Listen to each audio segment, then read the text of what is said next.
Please don't take a turn to negative town. What are you talking about? Who's getting negative? God damn it, Billy's right. Don't be negative! It's unbelievable. Unbelievable. Unbelievable. You're unbelievable. Judas! And boom. Welcome, folks, to the American Movie Podcast. If you've never been here before, welcome. I go through movies, news, documentaries, Netflix series, and books. Okay, so I've just recently read The War on Normal People, and it's a huge subtitle too as well. It's like it's the War on Normal People, and then has to do with automation and basic income. It's like a mouthful, so I'll put it in the description down below. So it's written by Andrew Yang, and he worked for Venture of America, and it was to provide new jobs for Americans in like less fortunate areas. So similar to like Detroit, or he was trying to provide jobs in less fortunate areas, I guess. That's the best way to put it. And he's also running for president in 2020 as well. So he foresees that there's this huge thing that's happening right in front of our eyes, and it's happening through employees and employers, and it's automation, and it's not through any sort of just insidious plan for robots to take over, but it's just the cheapness and economic incentive from businesses to just employ these robotic features rather than human features. So he foresees this happening within the next 10 to 20 years. And so this is going to impact 5 huge areas that's going to represent almost half of America. So it's the administrative sector. So, secretaries, whatever, anybody who does any sort of administrative work, that's going to be taken care of because they already have these narrow AIs where they can schedule stuff, they can block out time, they can make orders for you. And there's a cool anecdote in the book where there's the CEO and he tries to schedule something else with the CEO, and both of the CEO's artificial intelligent secretaries are emailing back and forth, and without any human interaction, they show up at the same coffee shop that they plan to go to, in the next following weeks or whatever. So it was really fascinating to see that, and it's only going to get better, and it's only going to get more accessible as that technology gets cheaper and cheaper and more universal, pun intended. So this automation is going to put all of these sectors, and I'll go through them. It's administrative, retail, food services, transportation, and then shipping. So those are huge portions of global GDP even. So this is gonna put a lot of people out of work when either I foresee when it's the next economic downturn. When I see that happening, employers are going to be like, well, okay, we are team human, but our margins are going to be way better when we have cheaper work, and this thing's going to be way more efficient, and it's just going to be way more better for our margins. So you see that happening. So and food services, of course, there's kiosks and all through McDonald's and everything like that. So, and then transportation, all these, there's going to be autonomous vehicles. I don't care if you think that there's not. I implore you to check out Elon Musk's new semi-trucks. They're autonomous, and they can pull other semi-trucks uphill.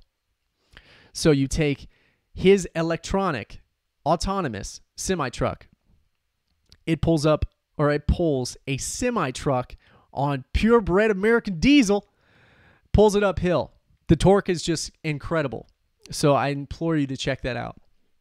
It's absolutely madness. So autonomous vehicles, all of the transportation, all of the shipping, everything like that. And and then retail. So malls are dying. We see Toys R Us dwindling in the wind. All of these things. And then I think there's like 1,200 malls in America, and 30% of malls fail after like the biggest store in there. So like a Sears or like a Macy's. After those fail, it's like they fall, or they fail within like, I think it's a few years after one of those giant stores, one of their main stores fails. And then, so there's like this economist that projects like at least a third of those 1,200 malls in America are also going to fail. So you get to see like this thing getting teed up almost. Yeah, it's just, it's absolutely crazy to think about. So all of this doom and gloom aside, Andrew Yang proposes UBI, which is Universal Basic Income. And Universal Basic Income is $1,000 a month. So it's the equivalent of $12,000 a year. And there's this idea of merit when it comes to earning. And there's this idea of people will be lazy and stagnant and when they get these universal basic income. And $12,000 is not a substantial amount of money to live on, and it will not be able to even pay for, I know people's rent, spend more on rent with that. So it will not give the incentive of someone just to not just sit on their ass. Like, they're not going to do that. You get 12 grand a year, you're not going to do that. So one of the craziest things is that we've been doing this for a really long time in Alaska, but it's the petro taxation. So it's like Alaskan citizens get a check every month from the government for the government to use the land for petroleum. And Alaska's economy is fine, and they've performed way better than in comparison to other states. I forgot the stats have left me.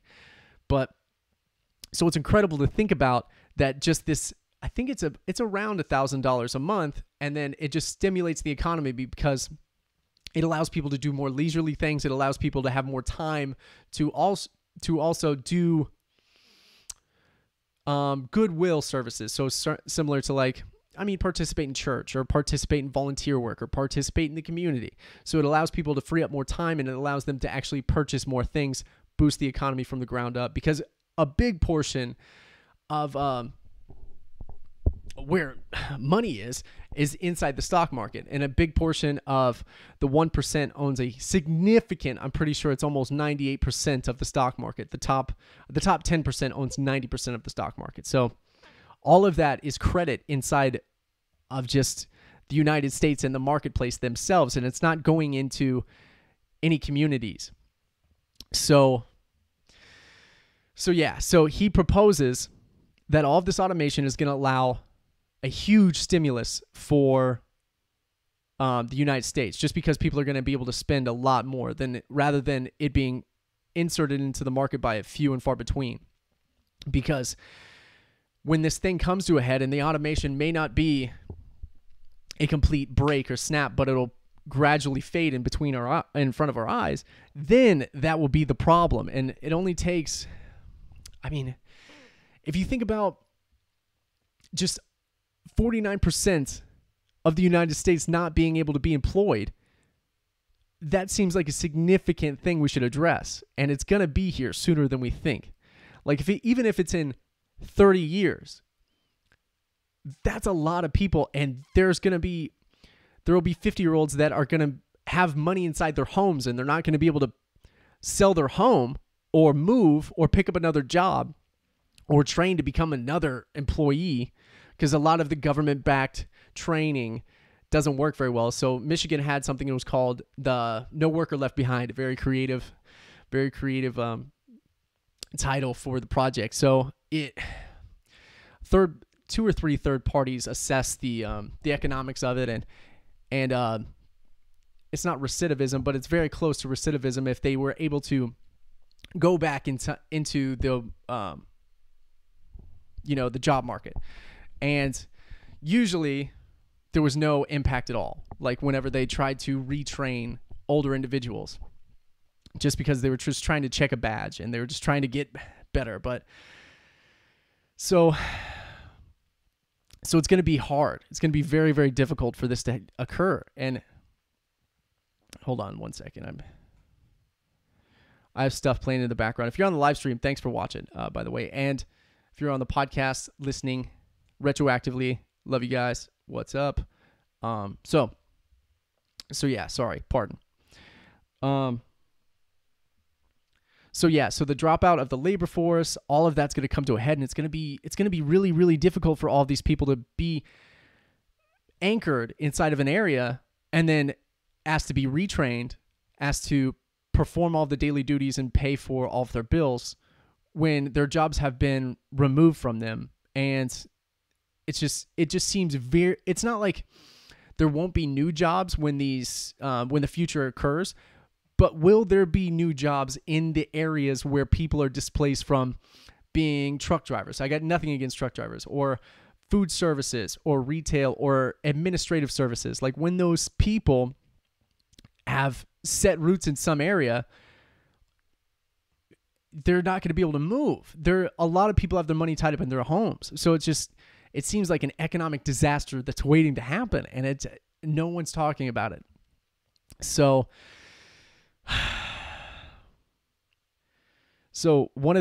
this is one of my favorite, it's not one of my favorite chapters, but it's one of the most crazy chapters I've ever heard. I listened to this on audiobook.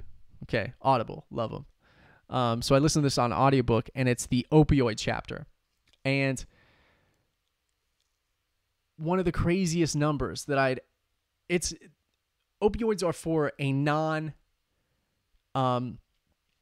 life-threatening disease. Usually it's just to mediate pain. So they're handing these out, and 1 in 550 people died within 2.5 years after being prescribed this medicine, quote unquote medicine, that I think it's just mind blowing. It's 2.5 years, but I can't wrap my head around that. It doesn't make any sense that that's even allowed or anybody's talking about it. And one of the things that I think, and I agree within this is, Andrew mentions it too, is that there's this misrepresentation of why these people are overdosing. So they're losing jobs. They're not being in the job market. They're spending more time playing video games. So all of these are young men. A big portion of are young men that are dying over these opioids. And there's no responsibility. They've exited the job market.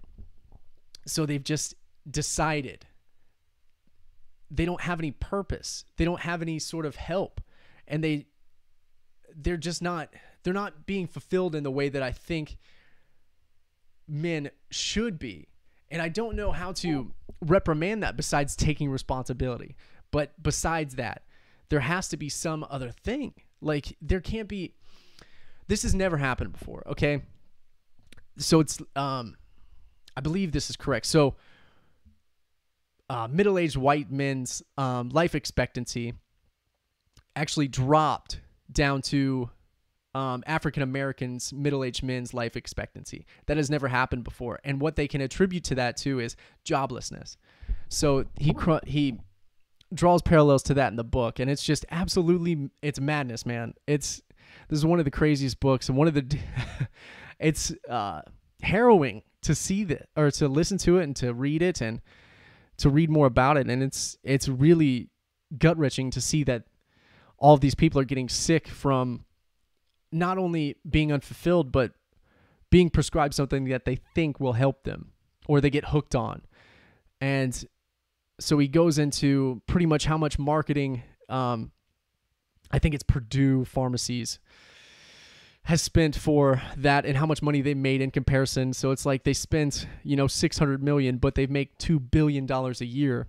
And there was significant evidence to Purdue Pharmacies, I believe it's Purdue, I'll have to check again, that they knew it was addictive. And it's mind-blowing to me. So it's really, really, really, really sad in that regard. So, but yeah, that was one of the craziest chapters I'd read. Almost, yeah, probably it's up there with the Gulag Archipelago. That was a sad one too. But so yeah, I don't really know where to go from here on a positive note besides the fact that we have to get representatives that will actually see this coming, and there has to be somebody who knows what's not just thinking about the next term because their incumbency's up in 2 years. Like, there has to be something else. They have to think about, well,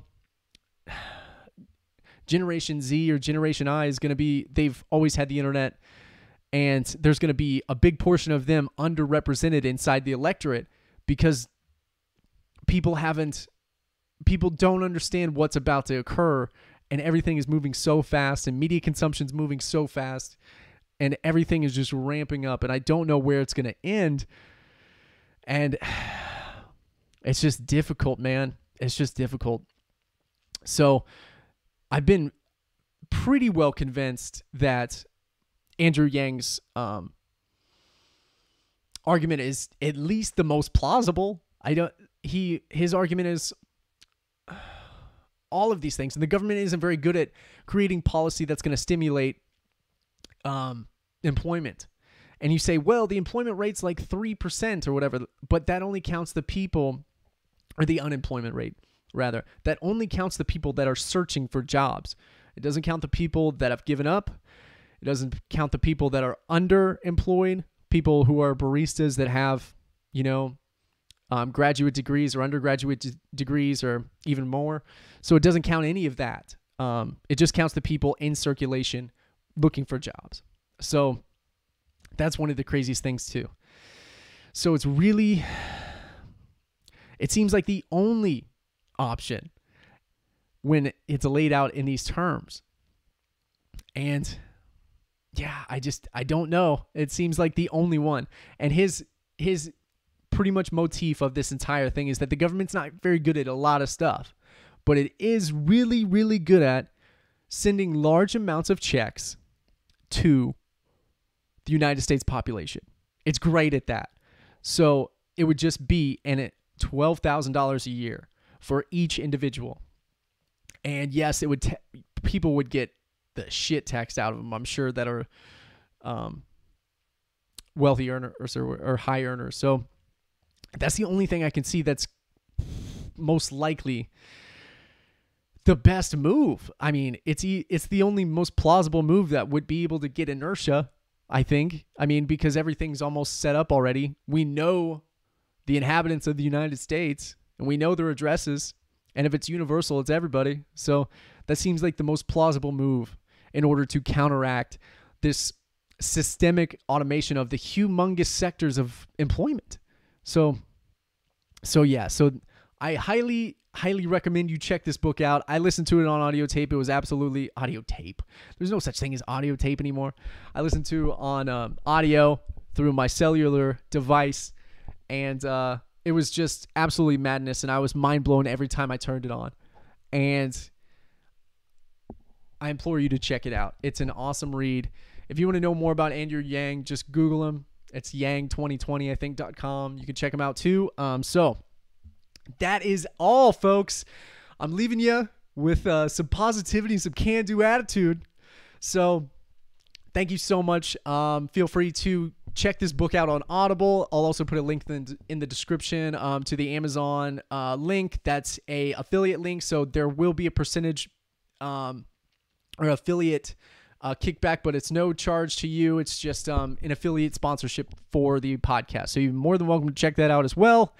It's a doozy. It's awesome though. So that was The War on Normal People by Andrew Yang. And thank you so much, folks. I deeply, deeply appreciate it. Feel free to share, review us on all of the social medias and all the iTunes and all the YouTubes. So thank you so much. Until next time, folks. Bye. Round one, fight! Come on. Oh, whoa, hey, come on. Come on, Kelly. Come on, we're men, we're not pinatas.